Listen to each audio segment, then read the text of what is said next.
Metaphors दुनिया का सबसे बड़ा नेटवर्क मार्केटिंग का प्लेटफॉर्म है। इसमें लोग थोड़ी सी इन्वेस्टमेंट करके अपना बिजनेस स्टार्ट करते हैं और इससे पैसिव इनकम कमा रहे हैं। इसमें Matic coin as a network fees use होता है और डाई स्टेबल कॉइन में हम इसमें इन्वेस्टमेंट करते हैं और डाई स्टेबल कॉइन से ही हमारी अर्निंग होती है। और इसके साथ साथ जब आप इसमें ज्वाइनिंग लेते हैं तो आपको SFC कॉइन दिया जाता है जो कि मेटाफोर्स का स्टेबल कॉइन है जिसकी प्राइस $1 है। इसका सारा सिस्टम ऑटोमेटिक है। इसमें आप जो इन्वेस्टमेंट करते हैं वो भी ऑटोमेटिक ही हो जाती है और जो आपको मिलता है यानी कि जिसका विड्रॉवल लगाते हैं वो भी आपको ऑटोमेटिक ही आपके ट्रस्ट वैलेट के अंदर रिसीव हो जाता है। ये सारा सिस्टम स्मार्ट कॉन्ट्रैक्ट के ऊपर बेस करता है, ब्लॉकचेन टेक्नोलॉजी के ऊपर बेस करता है। इसमें किसी किस्म की विड्रॉवल रिक्वेस्ट लगाने की जरूरत नहीं पड़ती, यानी कि जो भी आपकी इन्वेस्टमेंट या जो भी आपकी अर्निंग होती है उसी टाइम आपके ट्रस्ट वैलेट के अंदर आपको रिसीव हो जाती है और जब आपका दिल चाहे आप इससे कैश आउट करवा सकते हैं। इसमें ज्वाइनिंग लेने के लिए क्लासिक के 12 लेवल दिए गए हैं। फर्स्ट लेवल $5 से स्टार्ट होता है और उसके बाद हर लेवल की प्राइस पहले लेवल से डबल होती है, यानी कि फर्स्ट स्लॉट की प्राइस अगर आपको $5 दी गई है तो सेकंड स्लॉट की प्राइस इसके में $10 होगी। अभी इसकी प्री सेल चल रही है, प्री सेल में इसकी ये प्राइस है और अगर अभी स्टैंडर्ड प्राइस शुरू हो जाती है यानी कि प्री सेल खत्म हो जाती है इसकी प्राइस डबल हो जाएगी तो फिर आपकी जो ज्वाइनिंग है वो $10 से होगी। इसमें ज्वाइनिंग लेने के लिए सबसे पहले आपके पास trust wallet, token pocket wallet या मेटामास्क कोई भी वैलेट आपके पास होना जरूरी है। उसके बाद आप इसमें ज्वाइनिंग कर सकते हैं।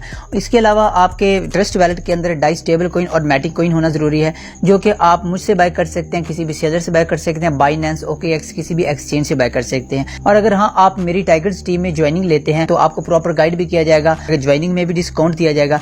इसके अलावा अगर आप लेवल अपग्रेड करते हैं तो भी आपको पैसिव कैशबैक बैक दिया जाएगा। अभी हम बात करते हैं कि इसमें वर्किंग किस तरीके से होती है। इसमें 2 तरीके हैं, एक तो आप वर्किंग करके भी इनकम कर सकते हैं, दूसरे आप नॉन वर्किंग से भी इनकम कर सकते हैं। वर्किंग इसमें टोटली नेटवर्क मार्केटिंग है, आपने लोगों को ज्वाइन करवाना है और आपकी इनकम होगी, लेकिन नॉन वर्किंग से आपको इनकम इसमें होती है। नॉन वर्किंग इनकम लेने के लिए आपने किसी अच्छी टीम के साथ ज्वाइन होना है, आपका अपलाइनर अच्छा होना चाहिए जो प्रॉपर गाइड भी कर सके और जो बंदों को ज्वाइन भी करवा रहा हो। तो जो नॉन वर्किंग इनकम है, नॉन वर्किंग इनकम आपकी टीम की वर्किंग से होती है और आपके अपलाइनर के वर्किंग से होती है। अगर आप नॉन वर्किंग इनकम करना चाहते हैं तो आपको S6 की स्लॉट बाय करनी पड़ेगी। आप फर्स्ट स्लॉट से भी ज्वाइनिंग ले सकते हैं और आप 5 स्लॉट से भी ज्वाइनिंग ले सकते हैं। अब हम बात कर लेते हैं वर्किंग की। वर्किंग के लिए अगर आप वर्किंग करना चाहते हैं तो इसमें 2 किस्म की स्लॉट्स दी होती हैं, एक S6 की स्लॉट है और एक S3 की स्लॉट है। S6 की जो स्लॉट है वो working plus non working slot है और जो S3 की स्लॉट है वो टोटली वर्किंग स्लॉट है। S6 की स्लॉट में आपको इनकम आपके अपलाइनर और आपके क्रॉस लाइनर से भी होती है और आपको डायरेक्ट रेफरल से भी होती है और S3 की स्लॉट में आप जस्ट डायरेक्ट रेफरल करके ही इनकम कर सकते हैं, आपको आपके अपलाइनर और आपके क्रॉस लाइनर से इनकम नहीं होती है। अगर आप इसमें ज्वाइनिंग लेना चाहते हैं, फर्ज करें आप फर्स्ट स्लॉट से ज्वाइनिंग लेते हैं तो आपको फर्स्ट S6 का स्लॉट दिया जाएगा, यानी कि इसमें हर 2 S6 के स्लॉट के बाद एक S3 का स्लॉट आता है। फर्स्ट S6 का स्लॉट है, सेकंड S6 का स्लॉट है और जो 3 का मल्टीपल वाला है वो S3 का स्लॉट है, यानी कि थर्ड स्लॉट S3 का, 6th स्लॉट S3 का, 9th स्लॉट S3 का है और उसके बाद 12th स्लॉट S3 का है। अब हम बात करते हैं कि S6 का स्लॉट किस तरीके से काम करता है। अगर आपने S6 के स्लॉट में ज्वाइनिंग ले ली उसके बाद आपने आगे वर्किंग स्टार्ट करनी है तो जैसे आप फर्स्ट 2 बंदे ज्वाइन करवाते हैं उसका 100% आपके अपलाइनर को जाता है या आपके क्रॉस लाइनर को जाता है, उसका आपको कुछ भी नहीं मिलता है। उसके बाद जैसे आप 3rd, 4th, 5th बंदा ज्वाइन करवाते हैं उसका 100% आपको मिलता है, यानी कि फर्स्ट लेवल में अगर आप ज्वाइनिंग करवा रहे हैं तो आपको $15 उसी टाइम आपके ट्रस्ट वैलेट के अंदर मिल जाएंगे। उसके बाद जैसे आप 6th बंदे की ज्वाइनिंग करवाते हैं तो आपकी स्लॉट रिसाइकिल हो जाएगी, यानी कि दोबारा से नए सिरे से शुरू हो जाएगी। और अभी इसी तरीके से सेम तरीके से काम करता है S3 का स्लॉट। S3 के स्लॉट में आपके नीचे 3 बंदों की ज्वाइनिंग होती है, यानी कि आपके नीचे 3 स्पिल ओवर होते हैं।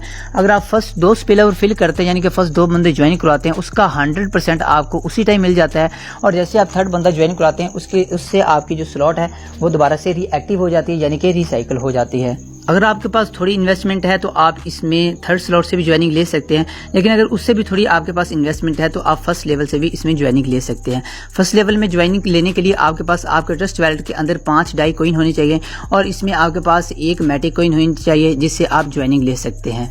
और उसके बाद अगर आपने ऑटो अपग्रेडेशन लगा रखी है तो आपके स्लॉट्स ऑटोमेटिक ही अपग्रेड होते जाएंगे। अब हम बात कर लेते हैं कि ऑटोमेटिक इसमें अपग्रेडेशन किस तरीके से होती है। फर्ज करें आपने फर्स्ट स्लॉट से ज्वाइनिंग ली है और आपने बंदों का ज्वाइन करवाना शुरू कर दिया है तो फर्स्ट 2 बंदों की इनकम मैंने ऑलरेडी बताया वो आपके अपलाइनर जो आपके क्रॉस लाइनर को जाएगी और जैसे आप 3rd बंदा ज्वाइन कराएंगे उसकी 100% आपको मिल जाएगी। अब जैसे आप 4th और 5th बंदा ज्वाइन करवाएंगे वो वेबसाइट में होल्ड रहेगी, जैसे 2 बंदे कंप्लीट होते जाएंगे तो आपका जो सेकंड लेवल है वो अपग्रेड अपग्रेड हो जाएगा और उसकी इनकम आपके अपलाइनर को चली जाएगी या आपके क्रॉस लाइनर को चली जाएगी।